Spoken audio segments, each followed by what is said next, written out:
into this whole philosophical thing about what kinds of claims is it safe to make about reality, about the world outside of my mind, based on an experience that I'm having of going deeply into my own mind.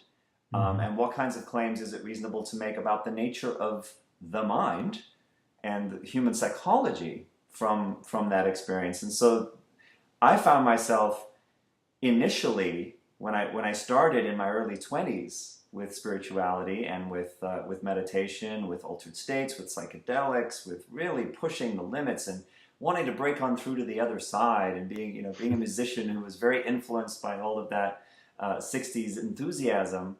In the beginning, I really was imagining that if I just practiced hard enough and scrambled my brain chemistry, profoundly enough, and believed and studied and did all of these sorts of things, that at some point the illumination that would happen would be supernatural in nature.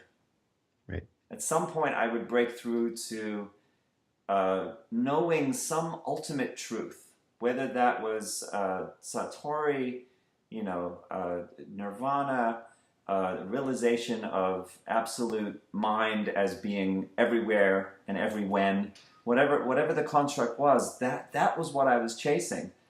And I know that people, it's a complex path, and people have different sort of sequences that they often do things in or experience things in.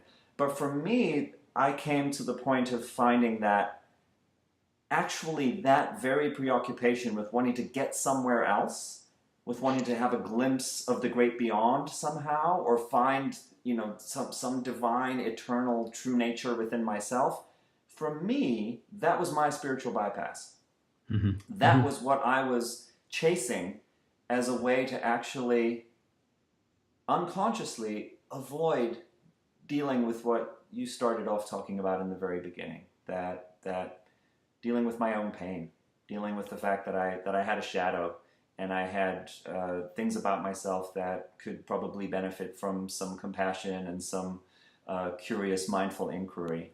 And that for me, over time, my practice life and the different practices that I've been involved with turned much more into being here, learning self-acceptance, learning to be present with intense and difficult feelings and unresolved experiences, things that I wish were not the way they are about the world and about my life. And for me, over time, that sort of became the path into greater freedom, so that I wasn't running from my life. And it just so happened for me, what I was running towards when I was running from my life was my fantasy of some kind of Shangri-La that had a kind of supernatural, transcendent quality to it. Right. Yeah, I think you again said it so beautifully, is as we look more externally for something on the outside, that just takes us farther away from what's inside, from what's in our heart, what's right here, right now, that is not anything supernatural. It is very mundane. It is the ordinary. It is this single breath right now. And that kind of focus, it's interesting as you read Dogen or some other Zen authors, or even in the Pali Canon, you see references to that as this is